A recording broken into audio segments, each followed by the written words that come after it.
राज्यातील समस्त माझ्या बहिणींना माझा नमस्कार। ताई, तुला पुन्हा एकदा योजनेबद्दल सांगतो।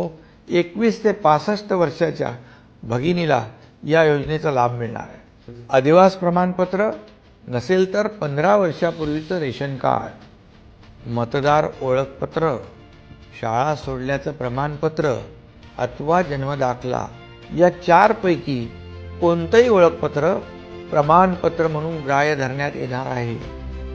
परराज्यात जन्म झालेल्या भगिनी लग्न होऊन महाराष्ट्रात राहत आहेत, अशा भगिनींना त्यांच्या पतीचा जन्मदाखला, शाळा सोडल्याचं प्रमाणपत्र आणि अधिवास प्रमाणपत्र दिल्यास त्यांनाही लाभ दिला जाणार आहे। ताई, तुझ्याकडे समजा 2.5 लाख रुपये उत्पन्नाचा दाखला नाही, मात्र तुझ्याकडे पिवळे किंवा केशरी रेशन कार्ड असेल तर तुला उत्पन्नाच्या दाखल्यातून सूट मिळेल। एका कुटुंबातील 2 महिलांना या योजनांतून लाभ मिळणार आहे। ताई, तुमच्यासाठी मुख्यमंत्री माझी लाडकी बहीण योजना आम्ही सुरू केली आहे। त्याला तुमचा सगळ्यांचा भरभरून प्रतिसादही चांगला मिळतोय, त्याबद्दल मनापासून धन्यवाद। ताई, कुणालाही किती विरोधात बोलू दे, तू काळजी करू नकोस। राज्यातलं महायुती सरकार तुझ्या पाठीशी भक्कमपणे उभा आहे।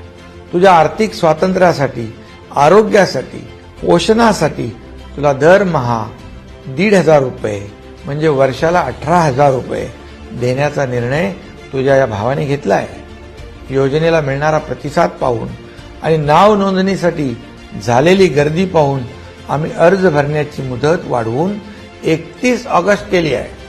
म्हणजे ज्या भगिनी 31 ऑगस्टला देखील नोंदणी करतील त्यांना देखील जुलै महिन्यापासून लाभ देण्यात येणार आहे।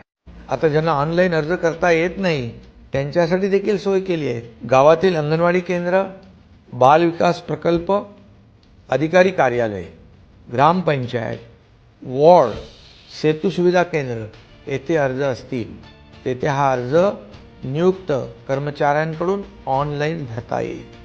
ताई, ही योजना तुझ्यासाठीच आहे आणि सरकारची ही योजना आहे, ती काही 2 आणि 3 महिन्यात बंद होणारी नाही।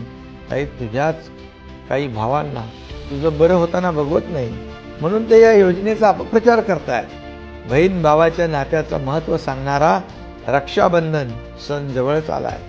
सांगायला आनंद होतो की तुला या रक्षाबंधनाला भावाकडून 2 महिन्यांचा लाभ एकत्र मिळणार आहे। महाराष्ट्रातल्या तमाम भगिनींना माझ्याकडून ही रक्षाबंधनाची भेट आहे। भाऊ आपल्या बहिणीच्या पाठीशी कायम उभा असतो। मलाही माझ्या महाराष्ट्रातल्या बहिणींना विश्वासानं सांगू इच्छितो की हा भाऊ आपल्यासाठी सदैव सज्ज आहे। ताई, तुझ्या आयुष्यात सदैव भरभराट येवो, तुला निरोगी आरोग्य लाभो ही प्रार्थना करतो। धन्यवाद। जय हिंद, जय महाराष्ट्र।